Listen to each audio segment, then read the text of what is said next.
لماذا ينبح الكلب خلف السيارات؟ کتا گاڑیوں کے پیچھے کیوں بھونکتا ہے؟ كانت العنز والكلب والبقرة أصدقاء مقربين جدا. بکری، کتا اور گائے بہت قریبی دوست تھے. وفي أحد الأيام ذهبوا معا في رحلة بسيارة أجرة. ایک دن وہ سب ایک ٹیکسی میں سفر پر گئے.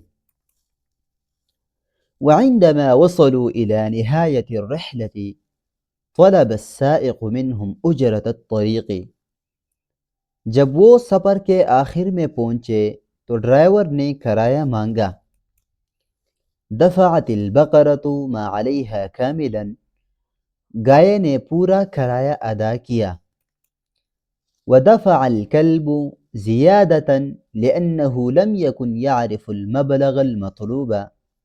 اور کتے نے زیادہ دے دیا کیونکہ اسے رقم کا علم نہیں تھا. وأثناء إعطاء السائق للكلب باقي النقود هربت العنز بعيدا. جب ڈرائیور کتے کو باقی پیسے دے رہا تھا تو بکری بھاگ گئی.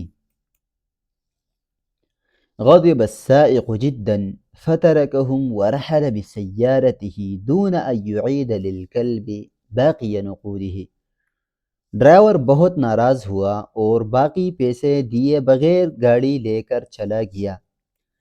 منذ ذلك اليوم يركض الكلب أمام كل سيارة. اس دن کے بعد کتا ہر گاڑی کے آگے دوڑتا ہے. وينظر إليها نظرة سريعة بحثا عن السائق الذي أخذ باقي نقوده.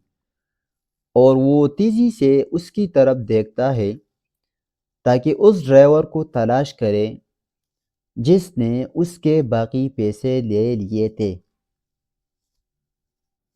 أما العنز فهي تهرب كلما سمعت صوت أي سيارة خوفا من أن يقبض عليها لأنها لم تدفع ما عليها من النقود.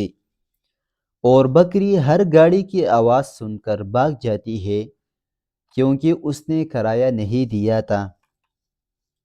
وأما البقرة فلا تهتم عندما تأتي أي سيارة وتأخذ كل وقتها في عبور الطريق لأنها تعرف أنها دفعت ما عليها كاملا.